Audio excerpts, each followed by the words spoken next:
Hey guys, welcome to SoccerholicsTV. We are here at the Football Factory. My name's Ben. I'm here with Chris. Hey guys. And we have a very special guest today. No, he needs no introduction. We'll give him some anyway.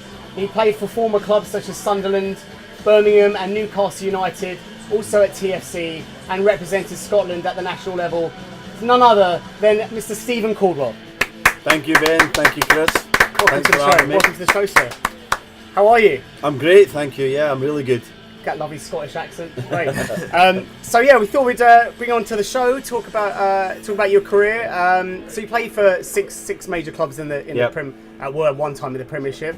My question for you is which one of them was your favourite? Favourite. Can you pick a special moment from one of those clubs? Yeah, I can't pick a favourite, but I think obviously my first one's always got a special place. It was Newcastle. I was sort of travelling there from about 13 or 14 years old. I signed professionally when I was 16. So I was, that's the kind of one where it was my home for a number of years. I think I stayed there more than any other club, obviously, trying to break into that first team fold. So maybe Newcastle, but I never like to pick a favourite. Okay. Can you think back to what a typical day was like for you as a player then, and how it's different now? Like going to training, match day, preparation, etc. It was kind of similar. I do feel that football's got a lot more professional in the last few years, obviously. As time goes on, sports science comes into it a lot more, and preparing and looking after your body better. Preparation before and after training has become more specific. So yeah, it's definitely a little bit different, but same kind of values, same kind of commitment to the cause, and making sure that you live and breathe the life of a football player, which gives you the best opportunity to perform at a high level. Definitely. Now I'm sure you agree. Obviously, once a player makes it, their obviously next step is to represent their country. Yeah. You got to do that 12 times with Scotland. Can you take us back and describe your debut?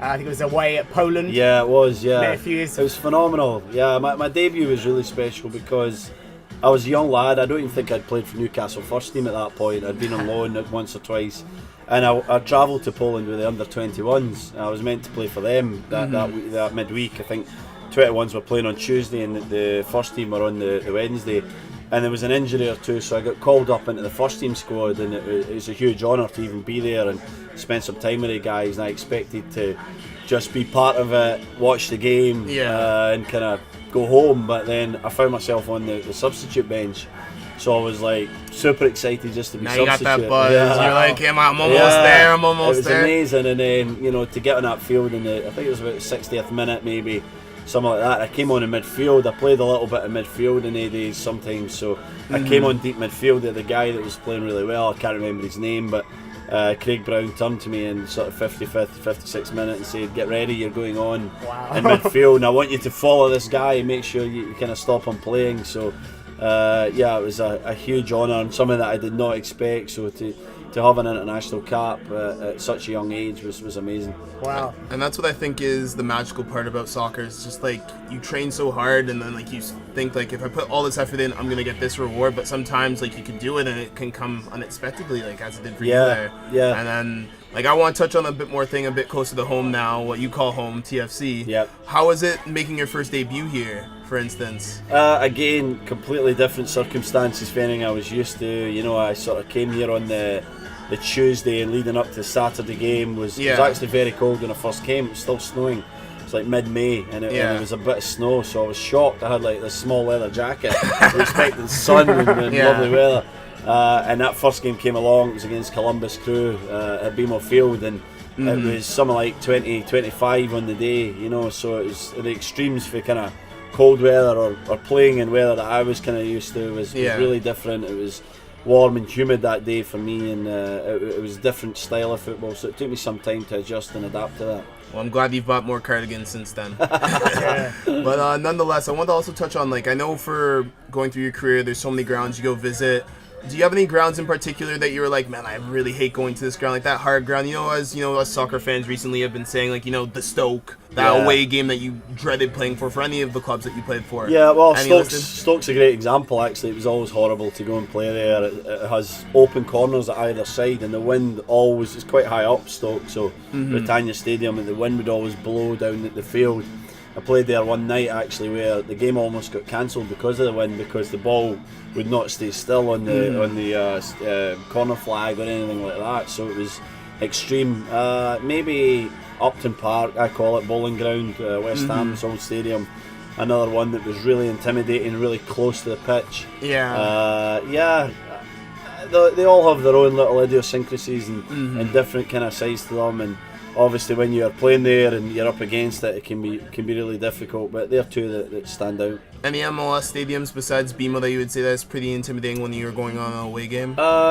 Portland was reasonably intimidating. I think obviously having played in the UK, no disrespect to MLS, but the sort of hatred you get for away fans in the UK is not quite the same here, which is a nice thing, believe you me. Let's be honest, there's families, and I think Andre Pirlo actually said it best. It was just like over in Europe, it's more about the results. You know what I mean? Like, we gotta go here, we gotta go to the away ground, we gotta get the 3 points, come home, doesn't matter. While over here it's more like, oh, the family's coming out, so like I don't want, my little daughter Jessica yelling at Steven here, you know what I mean? So we gotta be a bit more friendly, but like, they still are like, oh, Steven, why did you do that?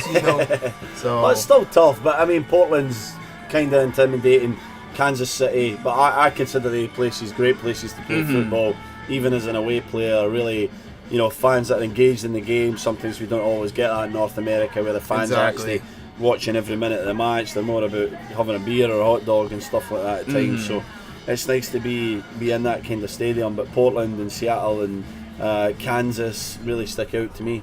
Any key games in like your career that like really stand out that you like hold fond of? Like, doesn't matter? No, I think obviously when you achieve, it always kind of stands out. Obviously, my Scotland debut stands out. The first time I was fortunate enough to play with my brother in a Scotland match in Moldova was, even though it wasn't a great result, was a huge experience and occasion for me that I still remember fondly. I guess winning promotion to the Championship, to the Premier League, from Championship with Sunderland was really special. That was a huge day. Then obviously the next week we then went to West Ham and we beat them to win the title that night, so that was another one, and playoff final for obvious reasons. Wembley was a stadium I always wanted to play at, and to kind of captain a team there and walk those steps and lift the playoff title was amazing. Can you take us a bit more through that game actually? Because it was incredible. It was such an experience to be part of that, especially with a club like Burnley, who had not been in the top division for a number of years, and as the kind of momentum of the season built, it was amazing to be with that group of players. We got to London and we stayed at our same hotel we always stayed at, which was like 50 minutes from Wembley, because our manager Owen Coyle was so superstitious. So fair enough. We're travelling to the game, we get there late, and to kind of drive into Wembley when you see the supporters, either team support lining the streets and stuff, is really special. The game in itself was not a great performance by us. It was we won it with a great goal from Wade Elliott, who scored a goal from outside the box, and we were up against it for a lot of the game, but to get a clean sheet as well, being a defender, and the euphoria and the relief when the whistle went, on that amazing turf was probably, if you made me choose, would be the highlight of my entire career. That's good. And I guess to touch on that, like, how is it to transition through your career? Like, you touched on like under 21, Scottish international now. Now we're going towards maybe like the later end of your career. How did you change your game as it evolved? Well, I was kind of lucky because I was always slow, so I never really lost my pace like a lot of players do. Then they have to adapt and adjust their game.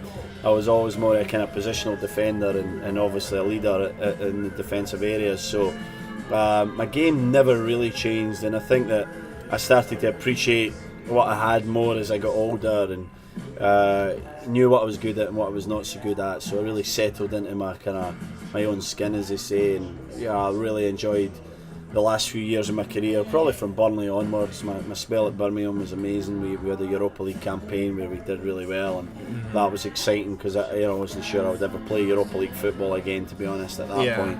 And then coming here really gave me a new lease of life. It was like a breath of fresh air, visiting different stadiums and travelling to different cities in North America, and really trying to help the football club develop and the game in general develop in MLS was an amazing experience at the end of my career. Well, awesome. You heard it here first. It's Steven Caldwell, everybody. All right, well, you're going to stick around and chat with us a bit more. Absolutely. I want to say again thanks to Football Factory for hosting us. Stick around for more footage with the great STEVEN Caldwell. My name's Ben, Chris. This is SoccerholicsTV. Don't forget to follow us on Twitter @SoccerholicsTV to keep up to date with the latest videos.